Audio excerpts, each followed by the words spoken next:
My name is Marissa Magneson, and I'm the Indigenous Resource Coordinator at Harbourfront Centre, and I'm here today to teach you a little bit about my culture and Métis dot art. So dot art is also known as pointillism, and it can be seen in cultures all around the world, including Australia, India, and European Impressionist paintings of the 19th century. But today we're going to learn about Métis dot art. So who are the Métis? Well, the Métis are one of the 3 Indigenous groups in Canada and have mixed ancestry. For myself, I am Cree Métis, meaning that I'm First Nations Cree and European English and French. My ancestors came from the Red River settlement and were involved in the Hudson's Bay Fur Trading Company. Now, the Métis people are also well renowned for their Métis floral beadwork patterns, such as the one that I'm wearing today.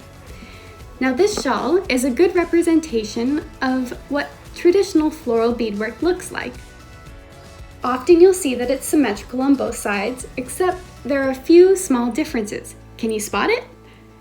There's a tiny little green leaf on this side, but not one on this side, and this is quite common.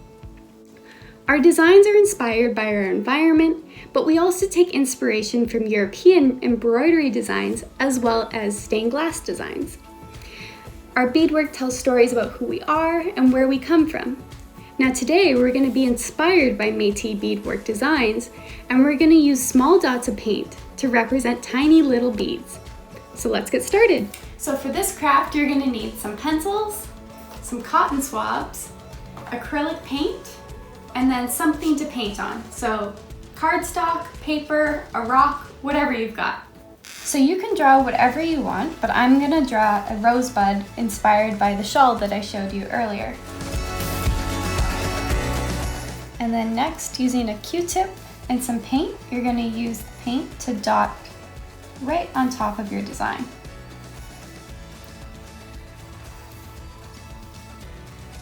Just like that.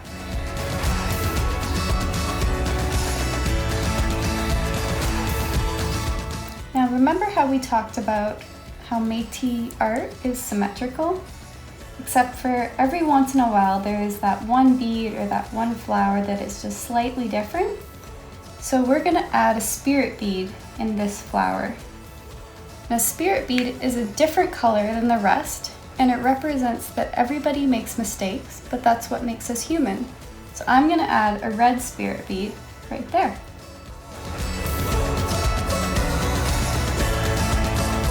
If you don't have Q-tips, you can also use the end of an eraser, or you can use markers, pencil crayons, whatever you have around. Just make small little dots.